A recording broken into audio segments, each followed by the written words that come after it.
कहता था कि आप पहले इतनी मेहनत करते तो नहीं, बोले साहब आपको देखते हैं ना, इसलिए हमको लगता है कि आप हमारे लिए इतनी मेहनत करते हैं तो हमें हमारे लिए और ज्यादा करनी चाहिए।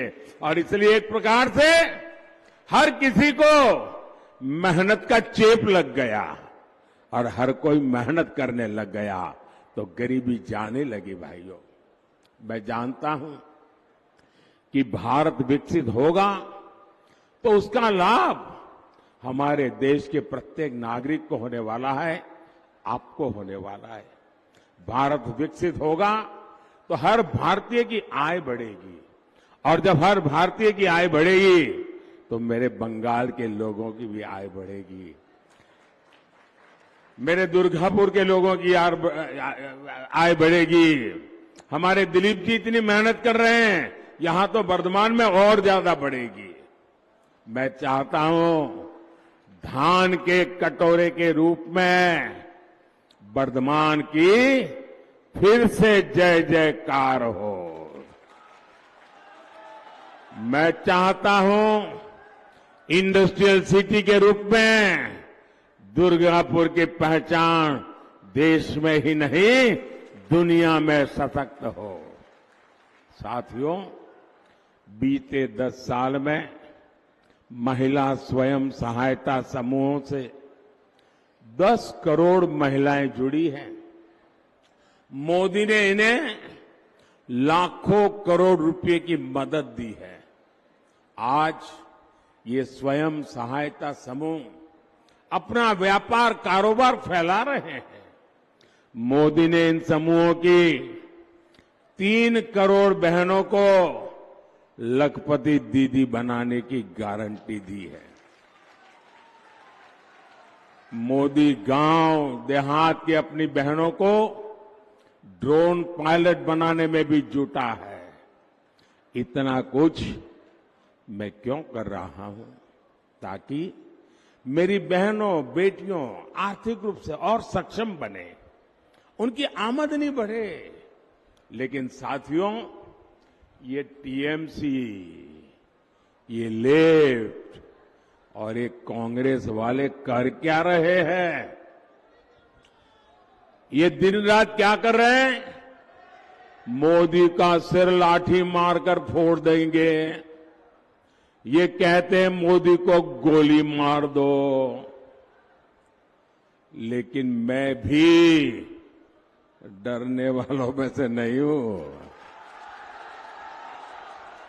और ये नामदार लोग समझ लें, कामदार कभी डरते नहीं हैं। ये नामदार लोग समझ लें, गरीब ने कभी डर करके जिंदगी जी नहीं है।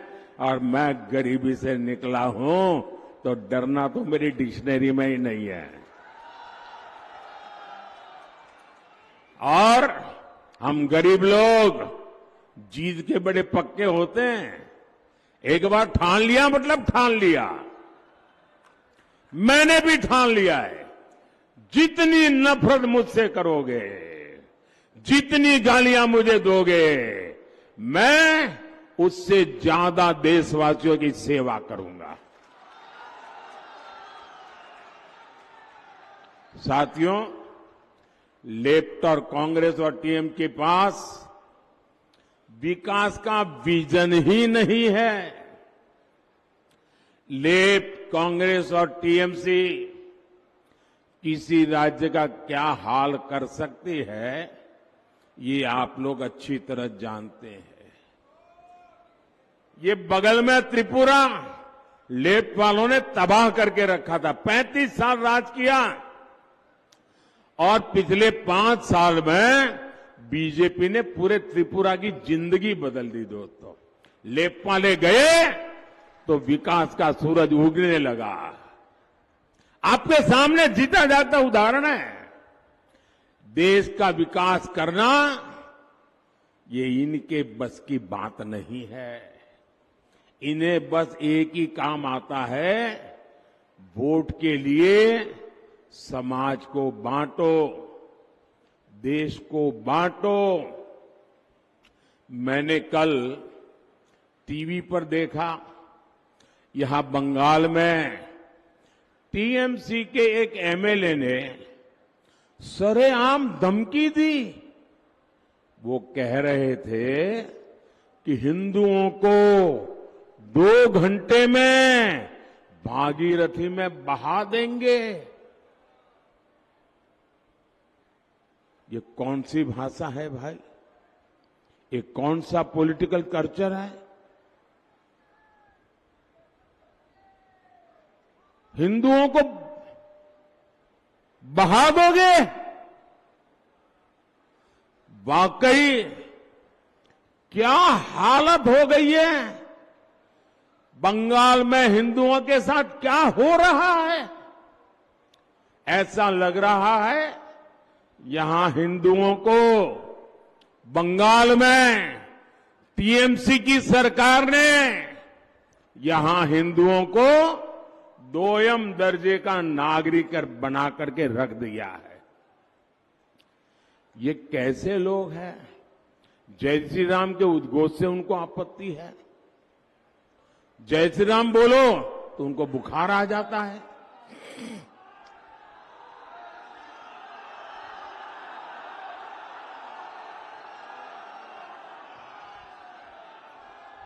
इनको राम मंदिर के निर्माण से आपत्ति है।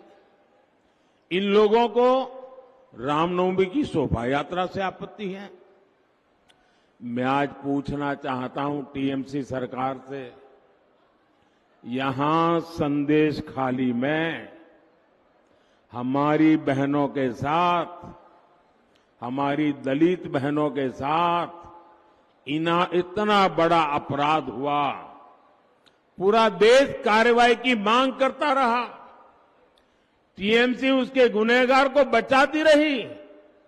क्या सिर्फ इसलिए क्योंकि उस गुनहगार का नाम शाहजहां शेख था?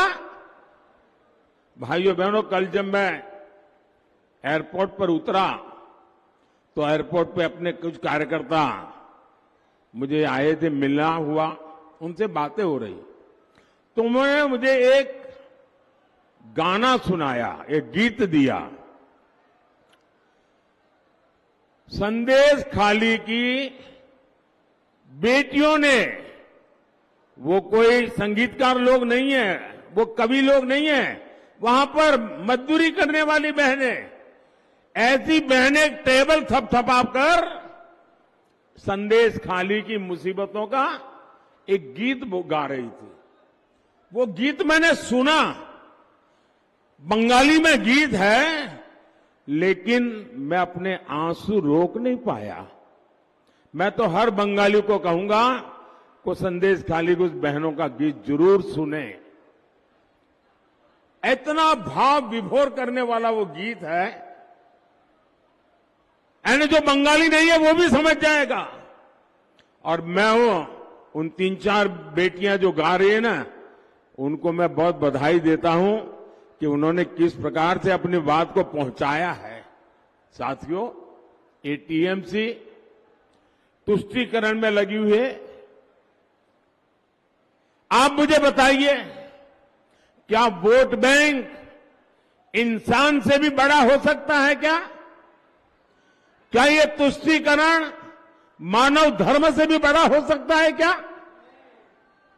साथियों, अब एक नया बात लेकर के आए हैं वोट के भूखे लोग।